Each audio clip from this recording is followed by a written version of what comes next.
18세기를 우리가 흔히 봉건제도의 몰락 이렇게 말합니다. 그래서 사회학자들이 그 세기마다 이런 부분을 명명하고 이름 붙인 내용들이 있는데요. 봉건제도의 몰락을 통하여서 18세기를 우리가 흔히 그렇게 표현을 합니다. 민중의 발견이다. 그리고 19세기를 여자의 발견, 그 다음에 20세기를 어린아이의 발견, 우리가 지금 살아가는 21세기를 명명한다면, 그래서 우리 교회도 어머니 학교, 아버지 학교, 무슨 결혼 예비 학교, 그 다음에 시어머니, 또 장모, 이런 식의 학교들을 우리가 하면서 강조하듯이, 아마도 21세기는 가정이 발견된 그러한 세기가 아니겠는가 하는 생각을 가져봅니다. 이 가정이라고 하는 것은 하나의 보금자리인 동시에 우리가 영적인 자녀들을 잘 양육하고 키워내는 터전이 되리라고 봅니다. 부모인 저와 여러분들이 어떠한 자세로 우리의 자녀들을 키워내느냐, 그래서 그 자녀들이 하나님의 사람, 하나님의 백성으로 잘 세워지느냐 하는 것은 우리에게 주어진 숙제이고 우리가 마땅히 해야 될, 또 주께로부터 명령받은 귀한 일이다라고 저는 믿습니다. 평생 교사로서 헌신을 했고 또 가정생활교육 강사로서 그 이름을 널리 알린 도로시 롤테라고 하는 분이 계세요. 이분이 참 귀한 책을 써서 우리나라에도 번역이 되었는데, 우리나라뿐만 아니라 한 10개 나라에 이 책이 번역이 되었다라고 들었습니다. 아이들은 생활 속에서 배운다라는 말입니다. 우리가 흔히 부모의 그 모든 것들을 아이들이 그대로 배우잖아요. 그래서 배우는 것들이 어떤 내용인가 정리된 내용을 여러분들이 PPT로 보실 수가 있는데요. 아이들은 집안에서 부모의 비판을 받으며 자라나면 말이에요, 그 아이가 비판하는 자녀가 된다는 거죠. 적대감을 가진 모습을 아이들이 가정에서부터 배우게 되면 싸우는 애가 된다, 이런 내용입니다. 두려움을 안고 살면 두려워하는 법을 배우게 된다, 이런 내용이고요.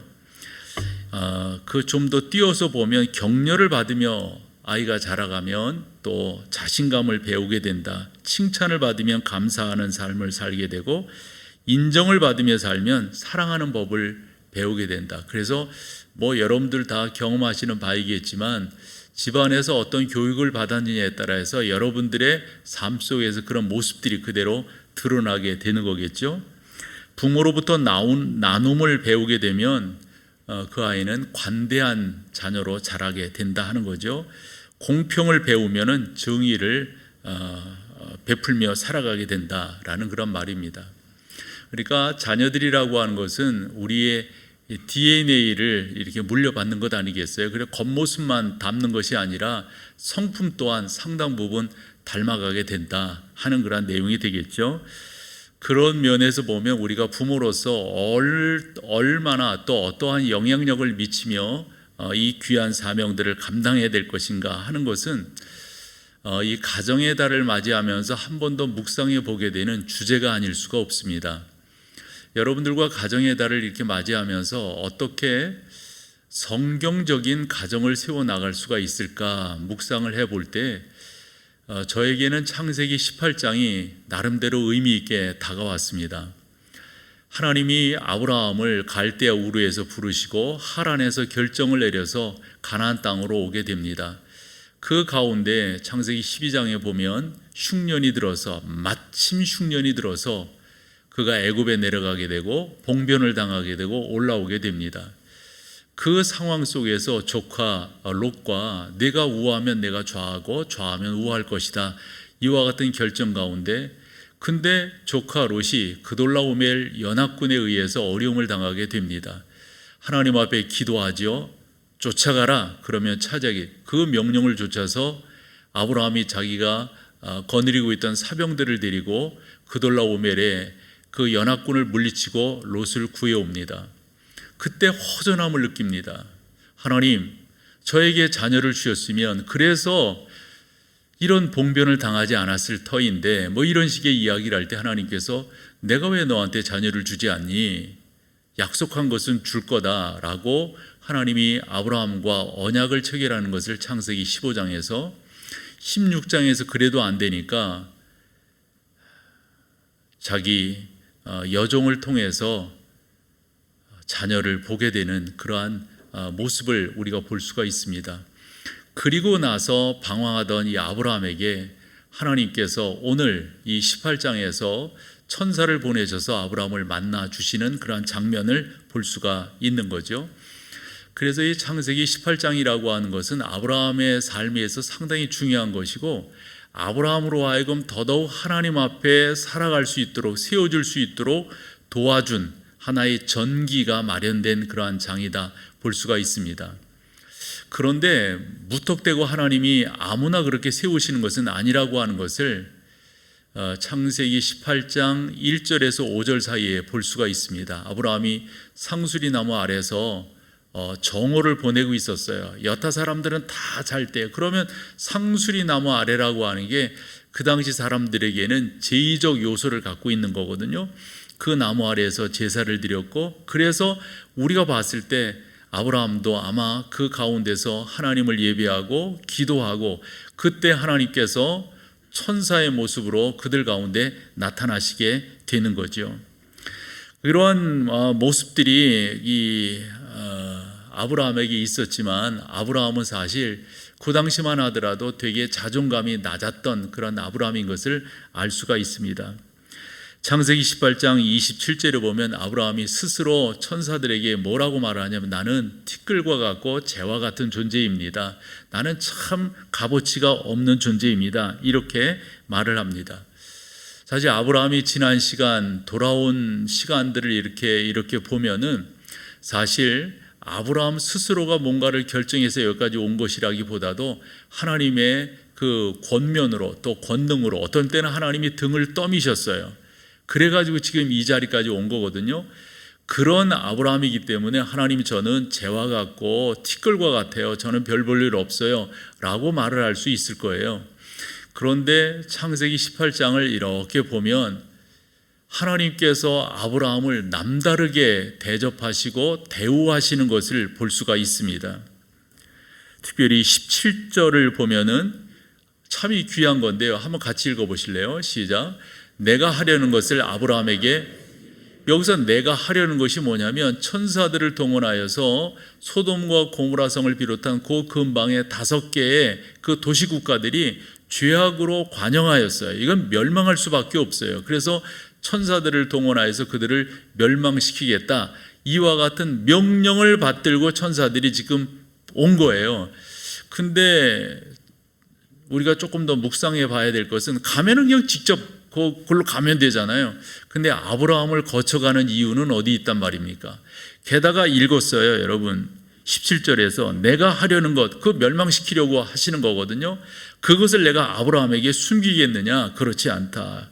이어지는 19절에 보면 이는 나 여호와가 아브라함에게 대하여 말한 일을 이루려 함이니라. 그래서 하나님께서 아브라함에게 하늘의 별처럼 바다의 모래알처럼 이 모든 것들을 너한테 자손을 비롯하여 땅을 이루어주고 주겠다라고 하는 말씀인 것입니다.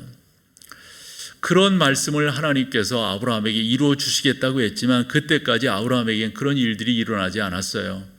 그런데 그 천사들이 와서 하는 말이, 내가 여기에 온 것은 저 소돔과 고모라 성이 죄가 관영하였기 때문에 멸망시키려 내가 왔다, 이 말씀이거든요. 아브라함이 어떤 사람이길래 하나님께서 하시는 일을 마치 아랫사람이 윗사람에게 보고하듯이 이거 결정했는데 이거 이대로 할 겁니다, 이렇게 말을 해 주냐 하는 겁니다. 그러면서 아브라함이 하나님께, 하나님 거기에 의인이 이제 조카 롯을 생각해서 그러는 거예요. 근데 그 조카 롯은 그냥 조카가 아니라 어찌 보면 자기의 아들과 같아요. 거기에 살고 있는데 멸망시키신다면 이게 가능하시겠어요? 이게 되겠어요? 의인이 50명 있으면 하나님 어떻게 하시겠어요? 그러면서 아브라함이 하나님과 협상 아닌 협상을 해나가. 나 절대 멸망시키지 않는다. 40명만 30명만 있어도, 아니 10명만 있어도 그 응답을 아브라함이 받습니다. 저는 19장으로 가보면 하나님께서 소돔과 고모라 성을 멸망시킬 때 롯의 가족을 구원해 내시잖아요. 근데 뭐라고 말씀하시냐면 아브라함을 생각하사 소돔과 고모라 성을 엎으실 때에 롯의 가족들을 구원해 내셨다, 이런 말씀이거든요. 그럼 뭔데 아브라함을 이렇게 생각하시는가? 18장을 쭉 읽어가다 보면 마지막 절이 33절인데요. 이것은 이제 협상이 끝나고 천사는 천사대로, 아브라함은 아브라함대로 돌아가는 그런 장면이에요. 그래서 이 천사들은 사실 소돔과 고모라 성을 향해 가서 창세기 19장에서 거기를 멸망시키는 그런 내용이거든요. 근데 여러분 봐보세요. 여호와께서 아브라함과 말씀을 마치시고 가시니 아브라함도 자기 곳으로 돌아갔더라. 요 정서만 보면요, 뭔가 조약이, 협상이 잘 이루어진 것을 볼 수가 있어요. 여러분, 요 성경을 보면서 깨닫게 되는 게 그런 겁니다. 아브라함이 어떤 사람이, 아니 아브라함이 남다른 사리 판단이 있고 남다르게 똑똑하고 남다르게 바르고 남다르게 잘 하나님을 섬긴 사람이기 때문에 이러는 것인가? 사실 그게 아니거든요. 하나님께서 아브라함을 어떻게 이렇게 대해주시는가? 이게 궁금한 거예요. 그러면서 로마서를 읽게 되는 거죠. 로마서를 쭉 읽다 보면 로마서 4장을 보게 되는데 그 4장에서 바울이 이런 표현을 써요. 당신들이 예수 그리스도를 믿는다면, 그러면서 이 창세기 18장의 내용을 가지고 오는 거예요. 당신들이 예수 그리스도를 믿는다면 아브라함이 하나님을 믿어서 그와 같이 됐듯 당신들이 예수 그리스도를 믿는다면 당신들은 현대판 아브라함이 될 것이다, 이런 내용이거든요. 그 중에 로마서 4장 3절을 여러분과 같이 한번 읽어볼게요. 성경이 무엇을 말하느냐? 아브라함이 하나님을 믿음에 그렇게 됐다는 거예요.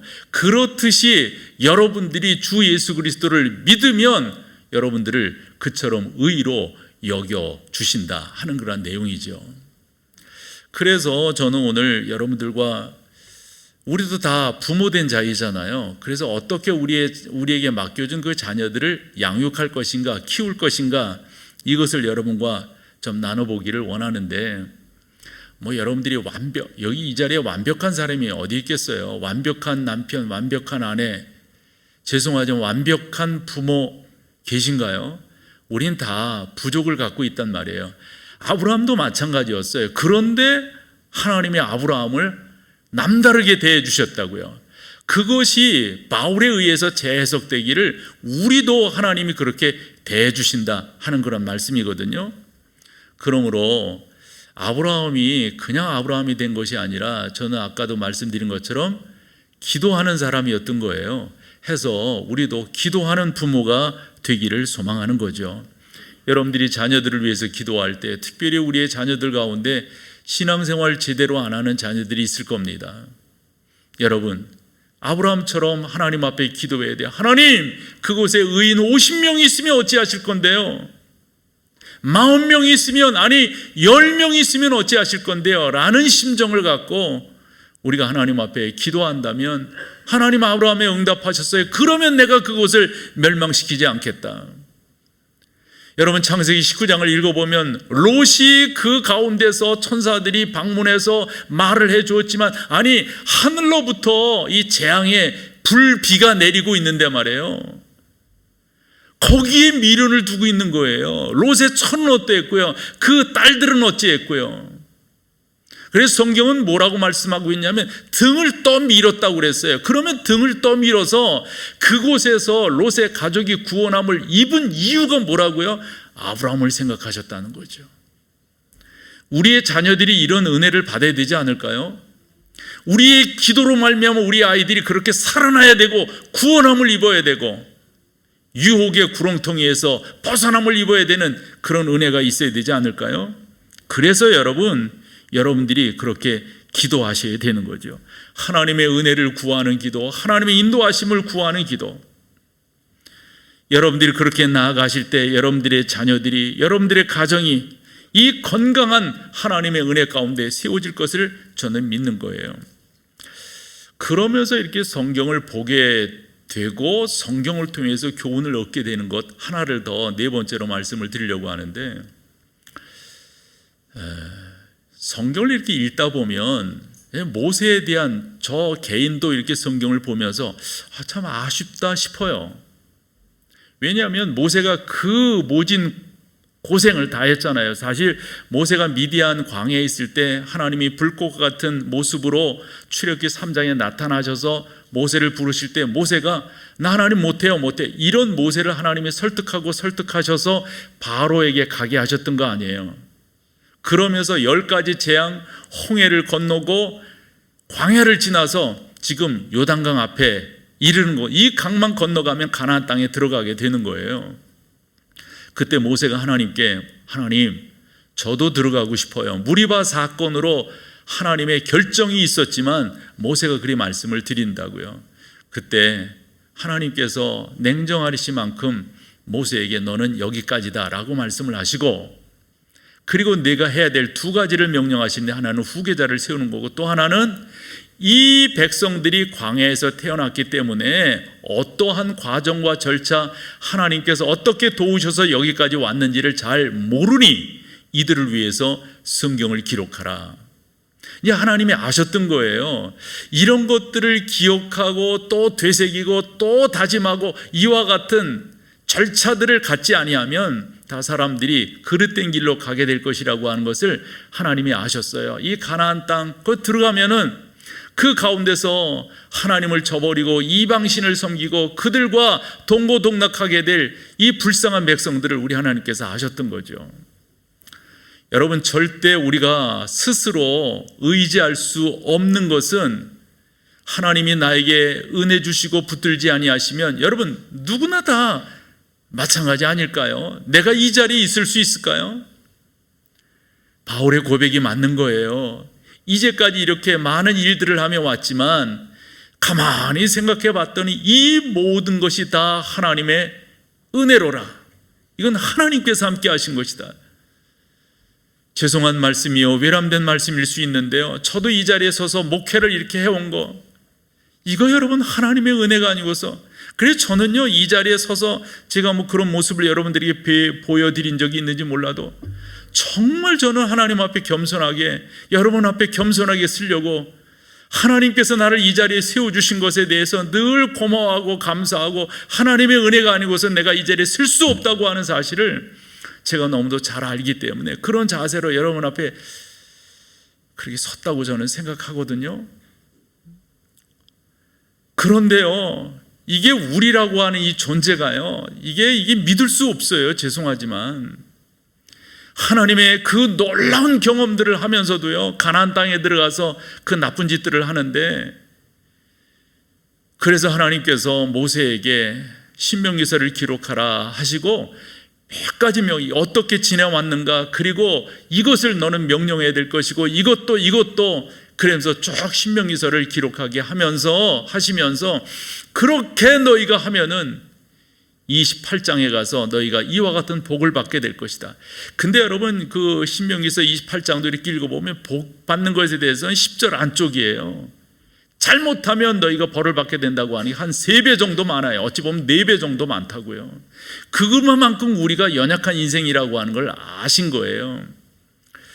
그래서 이 신명기서를 이렇게 쭉 그와 같은 하나의 주어진 그 깨달음 속에 이 성경을 읽다 보면, 아, 그래서 이 말씀을 주셨구나 생각해 보고 정리해서 오늘 가정의 달 여러분들과 마지막 주제로서 상고해 보는 건데, 그것을 우리가 살 길인데요, 요렇게 해야 살 길이 되는 거예요. 그게 뭐냐? 쉐마 교육이에요. 쉐마 교육. 이 쉐마라고 하는 말은 신명기 6장 4절에 나오는 말씀, 그 말씀을 따른 건데요, 같이 한번 읽어볼까요? 뭔가? 이스라엘아 들으라, 우리 하나님 여호와는 오직 유일한 여호와이시니 그랬어요. 그러면 여기서 쉐마라고 하는 말은 들으라 이 말이에요. 이스라엘 뭐를 들으라는 거죠? 하나님이 오직 우리가 섬길 유일한 신이시다, 이런 말이에요. 하나님 말고는 다른 게 없다, 이런 말이에요. 그래서 이 들으라라고 하는 이 쉐마를 1절에 가보면 이게 명령이라고 하는 걸 알게 돼. 이스라엘아, 내가 너희에게 명령한다, 이런 말이에요. 그래서 1절을 여러분들이 보시면 이는 곧 너희 하나님 여호와께서 너희에게 가르치라고 뭐예요? 명령하신 거예요. 뭐를요? 그게 쉐마에 들으라. 세 가지입니다. 첫째는 명령, 규례, 법도, 요겁니다. 그래서 이 명령이라고 하는 것은 그냥 단순히 명령이 아니라 계명입니다. 계명. 그 계명들, 그리고 율례와 법도들, 관습들, 이런 것들을 잘 지킬 수 있도록 너희가 계속해서 너희의 자녀들에게 말하고, 즉 명령하고 이래야 된다 하는 겁니다. 저는 종종 외우는 말씀 중에 하나가 시편 121편 1절과 2절인데요. 그 1절 말씀은 일반적인 그런 모습들이에요. 사람들이 누가 나를 도와주지? 요런 뜻입니다. 내가 산을 향하여 눈을 들리라. 나의 도움이 어디서 올까? 그래서 이 산은 단순한 앞산, 뒷산 이런 산이 아니라 그 원문의 의미들을 보면 우상이에요, 우상. 그래서 산 이런데 섬기고 거기에 신령이 있다고 그러고 이런 거 있잖아요. 근데 저 산은 그냥 단순한 하나의 산이 아니라 산들이에요, 산들. 그래서 우리는 여기서도 올까, 이렇게 한단 말이에요. 근데 시편 저자는 깨닫습니다. 나의 도움은 2절에서 뭐라고요? 천지를 지으신 여호와 한 분밖에 안 계시구나. 그 하나님이 나를 도우시는구나. 이것을 신명기 6장 4절에서 들어라 라고 명령을 하는 거예요. 우리가 우리의 자녀들을 잘 키우기를 소망한다면 아브라함을 하나님께서 그렇게 귀하게 존귀하게 대하셨듯 우리 또한 하나님이 그렇게 대하시는 거거든요. 그렇다고 한다면 우리가 이와 같은 것들을 자녀들에게 잘 교육을 해야 되는데, 두 번째 쉐마가 뭐냐면 5절과 6절에 있는데 5절에 세 가지가 동사로서 강조되고 있습니다. 너는 마음을 다하고 뜻을 다하고 힘을 다하여. 반복은 뭐죠? 강조의 의미죠. 계속해서 이런 것들을 강조하지 않으면 안 된다 하는 거예요. 말인즉슨 입으로만 하지 말라는 겁니다. 여러분들의 삶으로 보여주고 강조하고. 저는 중국 선교의 아버지라고 일컬어지는 허드슨 테일러, 남다르게 그 20대 때 그 전기를 보면서 크게 감동을 입었고, 이런 목회자가 되어야지, 이러한 선교적 사명을 감당해야지 했었는데, 그 허드슨 테일러의 전기를 그 아들이 있습니다. 그 아들의 이름은 하워드 테일러입니다. 그 아들이 아버지에 대한 전기를 모아가지고 쭉 기록을 하면서 나름대로 이런 말을 남겨요. 아버지가 생활 가운데 하나님을 섬기고 살아가는 모습을 보면서, 아버지의 그런 모습을 보면서 진정 섬겨야 할 분은 하나님밖에 없구나라는 것을 깨달았다고 아들이 아버지의 전기를 쓰면서 수레하고 있는 거예요. 사실 이렇게 하면 너무 잘한 거 아닌가요? 중요한 것을 우리가 입술로 한다는데 잘 지적하고 싶고요. 마음을 다하고 우리의 행동을 담아서 그렇게 하지 못한다는 거, 여러분, 그러므로 여러분들이 다시 한번 마음을 다하고 뜻을 다하고 정성을 다하여 하라고 하는 것은 말로 하라고 하는 게 아니라 여러분들의 삶으로 보여주라 하는 그런 쉐마이니까 꼭 그렇게 실천을 하셔야 되고요. 그러면서 세 번째는 신명기 6장 7절을 통해서 알 수가 있는데, 한두 번으로 하지 말고 내 자녀에게 어떻게 해요? 부지런히 가르치라.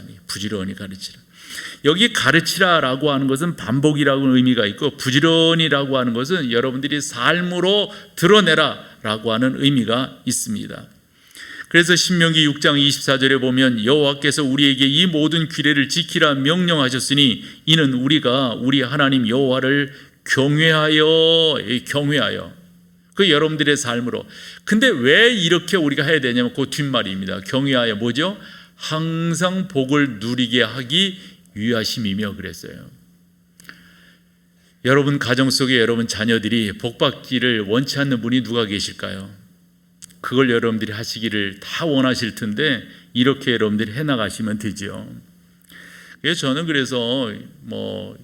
여러분들이 다 잘하고 계신 줄로 믿는데, 특별히 여러분들의 자녀들에게 예수 그리스도의 십자가와 부활에 대해서, 그리고 천국에 대해서 가르치셔야 돼요. 꼭 여러분 가르치셔야 돼요. 내가 믿는 아빠를 이렇게 해준 예수 그리스도의 십자가, 예수 그리스도의 부활, 예수 그리스도의 천국, 아빠 하는 것을 믿는단다. 한 몇 년이 안 되는데요, 그때 제가 저희 아이와 한번 어디를 갔었어요. 그때 제가 마음을 먹었던 게 뭐냐면, 이 아이한테 내가 자라온 길에 대해서, 지금 이 자리까지 온 이 사실에 대해서 모르고 있는 게 많거든요. 아마 좋은 면들만 그 아이는 생각할지 몰라요. 그래서 이런 일도 있었고 이런 일도 있었고, 아빠가 자랄 때, 그리고 학교는 어떻게 나왔고, 이런 부분들을 제가 저희 아이한테 자세하게 설명을 해줬어요. 그러면서 이렇게 마지막에 말을 했지요. 왜 아빠가 이 이야기를 하는 줄 알겠니? 내가 아빠에 대한 이해가 더 있었으면 좋아서 이런 말들을 다 해주는 거란다. 그리고 진짜 제가 제 아내 만난 이야기 뭐 이런 것들을 정말 다 해줬어요. 다 해줬어요. 마음을 담아서. 이유인즉슨 그렇게 해야만이 서로 잘 교통할 수 있기 때문이라고 판단해서입니다. 저는 여러분들이 여러분들의 자녀들에게도 진솔하게, 아빠는 사실 이런 면에서 이렇게 부족한 것이 있었어, 그때는 아빠가 이런 식으로 약했더랬어, 이런 부분들을 다 이야기해 주는 거예요.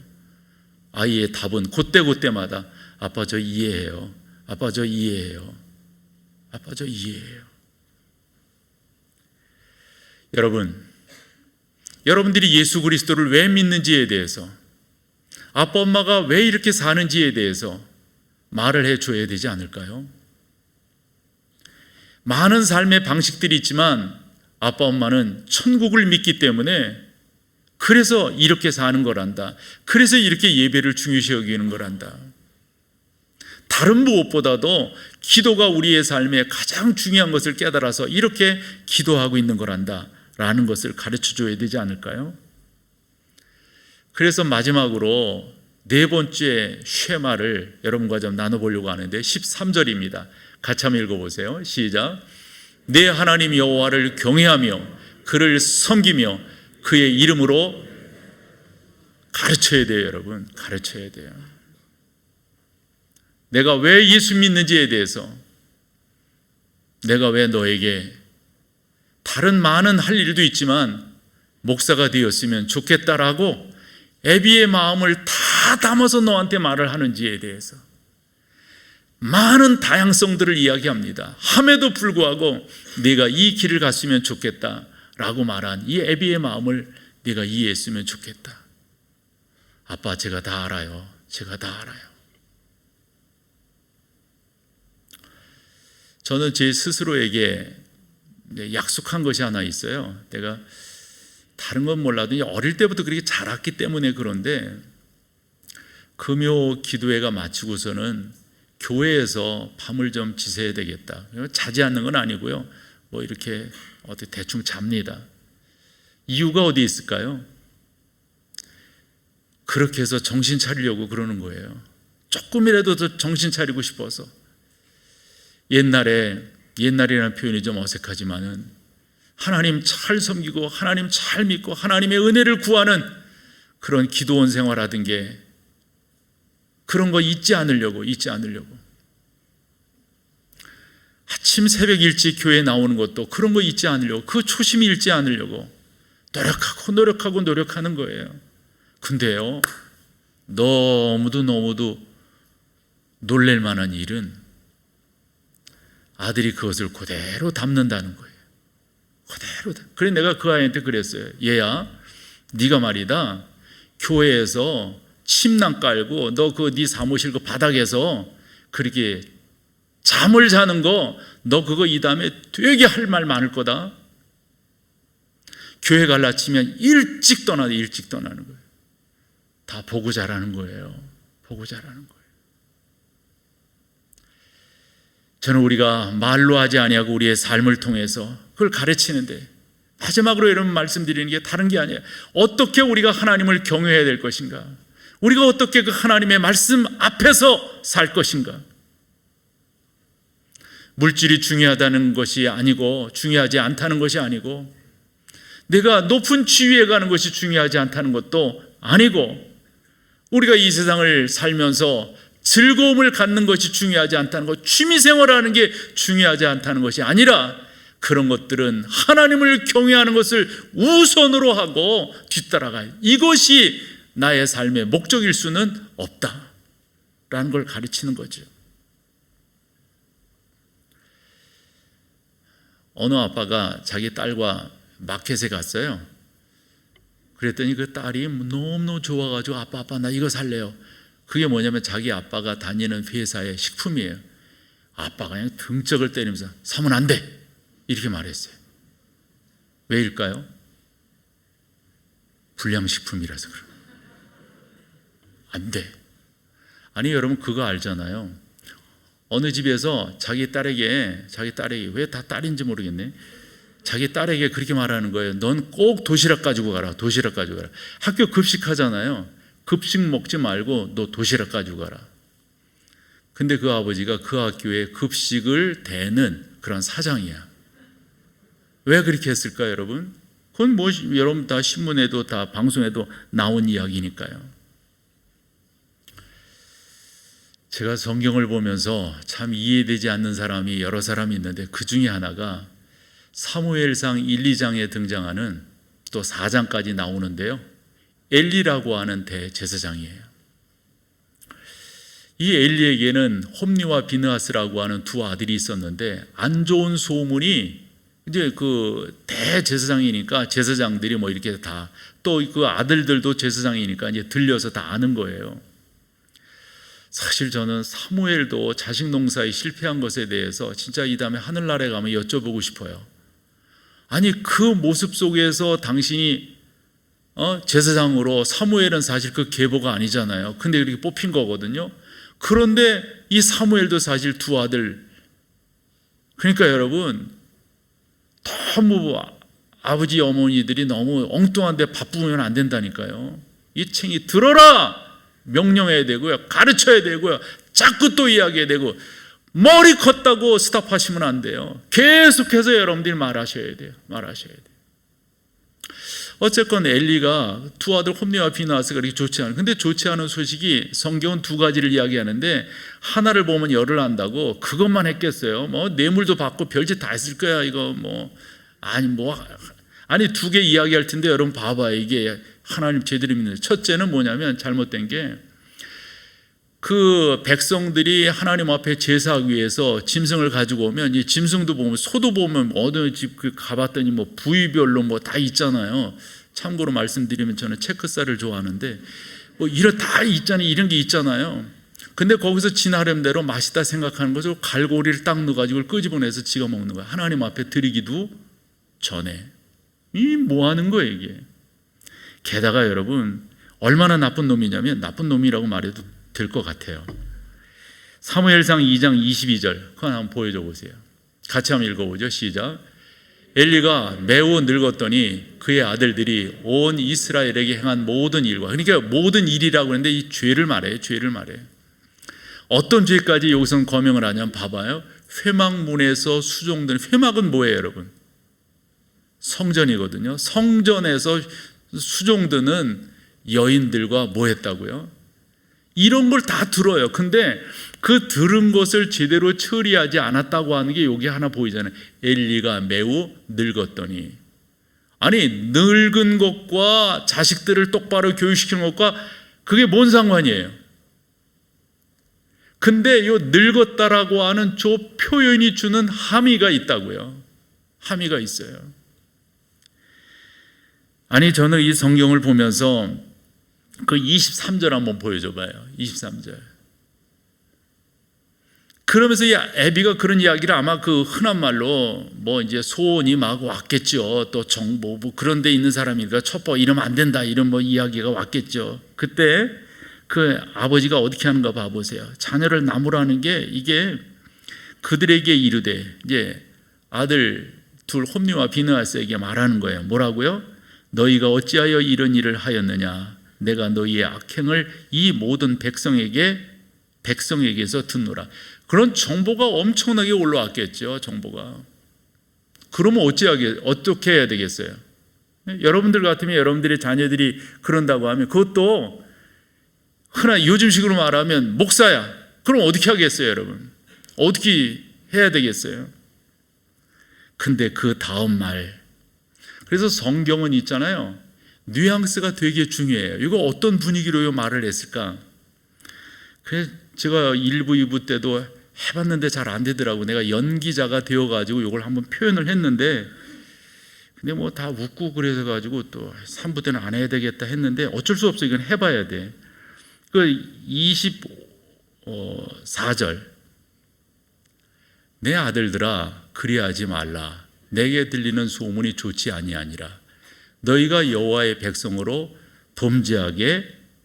근데 여러분 이게 있잖아요, 정서적으로 보면 엘리가 어떤 식으로 말해, 나이 늙어가지고 진짜 막 들어가면서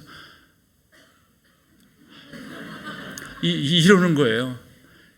얘들아 왜 그래? 하지 말어.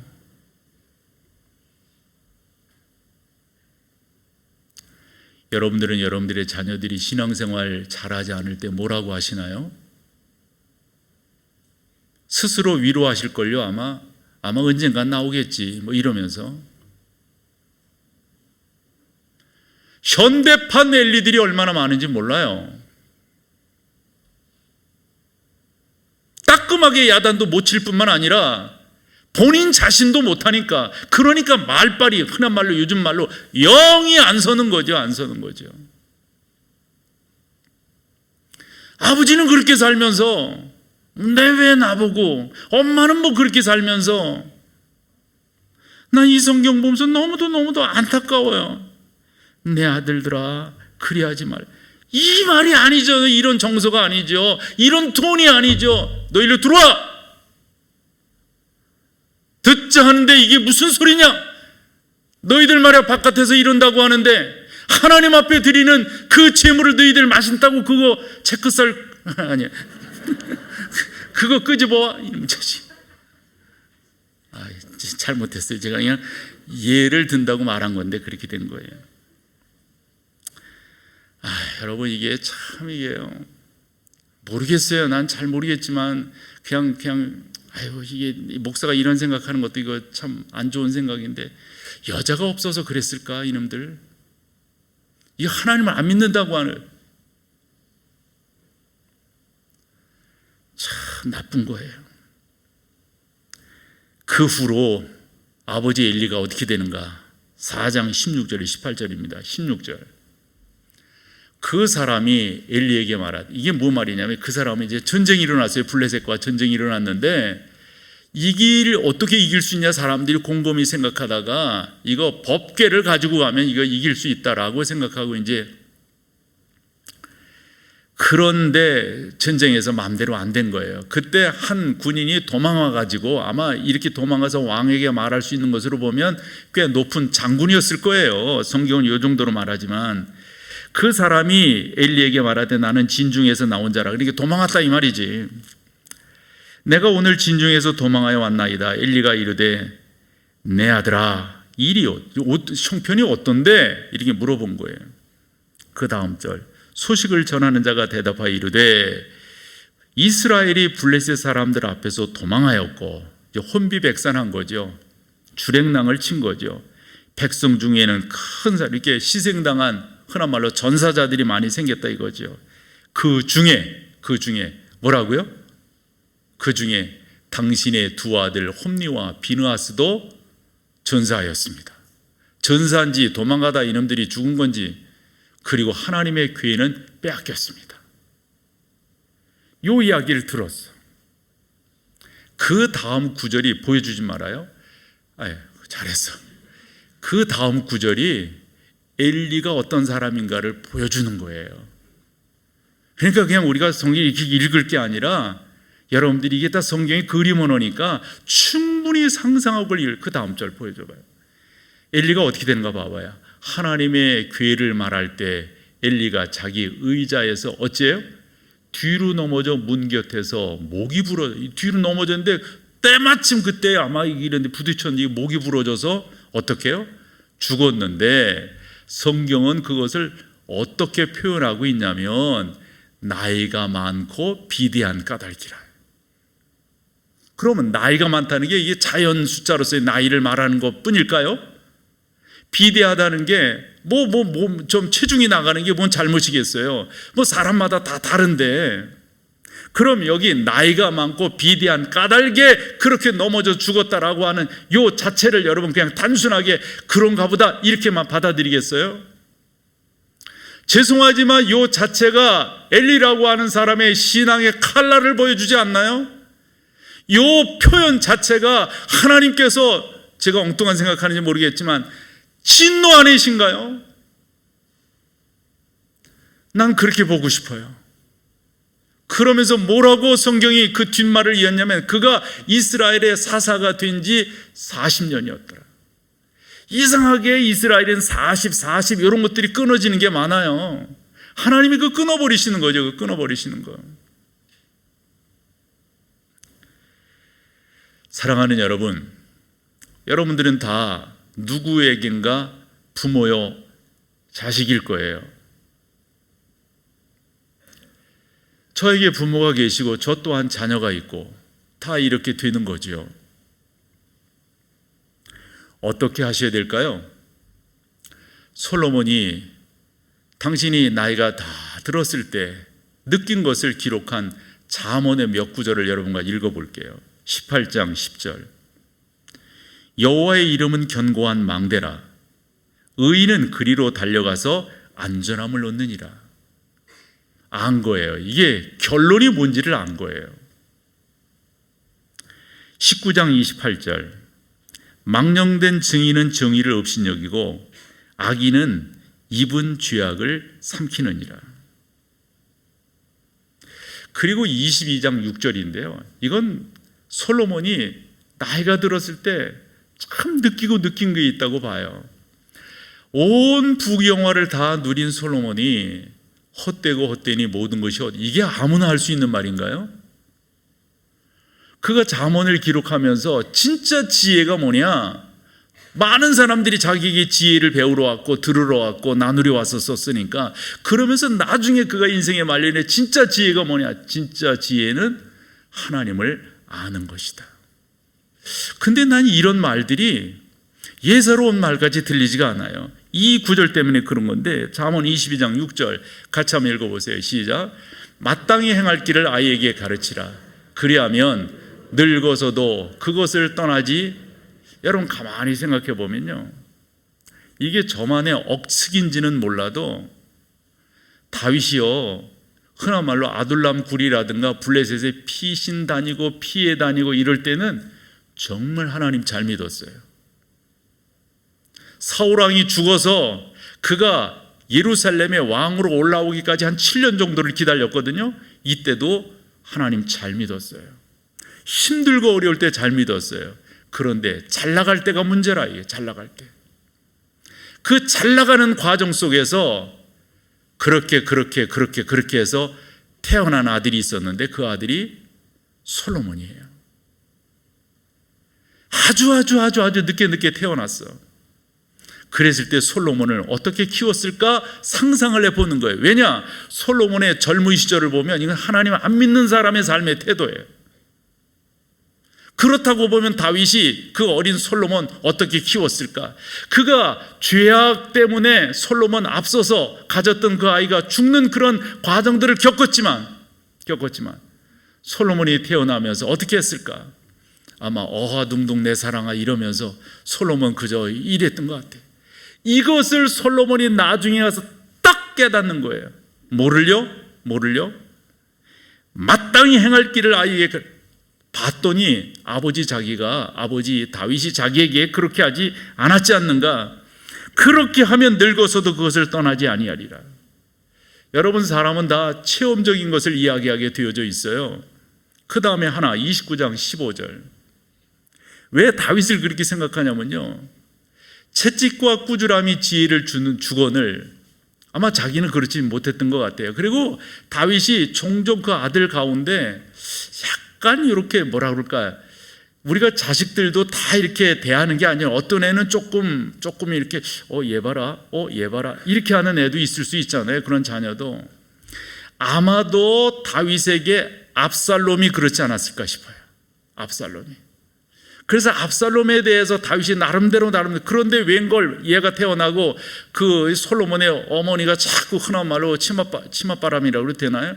자꾸 다윗에게 얘를 왕을 시켜야 된다고, 이런 과정들이 있었다라고 저는 성경을 보면서 깨달아요.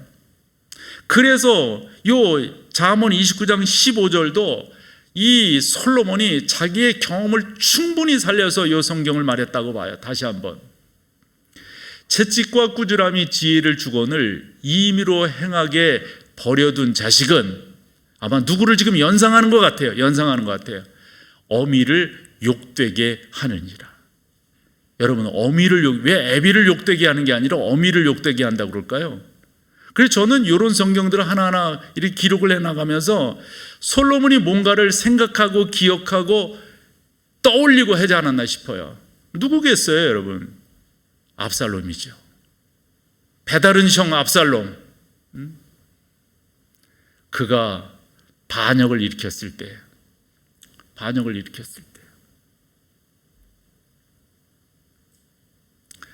어떤 짓까지 했습니까? 아버지는 아마도 마음에 있어가지고 그 자기 장군들이 명령만 하면 내가 가서 다 끝장나겠다고 그러는데 그거 명령을 못 내요. 제가 속으로는 다윗이 지금 한 짓이 있으니까 다윗을 이렇게 말해서 여러분들이 놀래죠 지금. 제가 보기엔 그래요. 그래서 기드론 역으로 도망을 간다고요. 그때 도망을 가면서 궁에다가 남겨둔 사람들이 있어요. 그 사람들이 아마도 자기의 여인들이었다고 봐요. 압살롬이 와서 그 궁을 차지하고 난 다음에 그 당시의 정서는 뭐냐면 혁명을 했건 반역을 했건 나라를 쳐들어왔건 간에 그 왕의 여자를 취하는 것이 점령의 끝이야. 마지막 자기의 깃발을 꽂는 거나 마찬가지예요. 여러분, 압살롬이 어떤 짓 했는지 알죠? 그래가지고 신하들이 부끄러우니까 채를 쳤다고요. 가름막을 했다고요.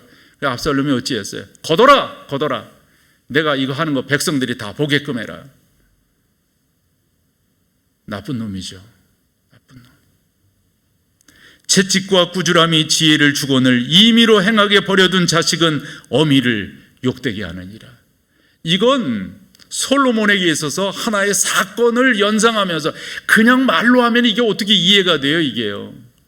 저는 충분히 그런 상상을 갖고 이 이야기를 했다고 믿어요. 사랑하는 여러분, 우리가 해야 할 것이 있다면 잘하는 거예요. 끝까지 우리 하나님 잘 섬기고 그 하나님 섬기는 것을 우리의 자녀들이 보고 따를 수 있도록 그렇게 승리하며 나아가는 귀한 여러분 다 되시기를 축원합니다.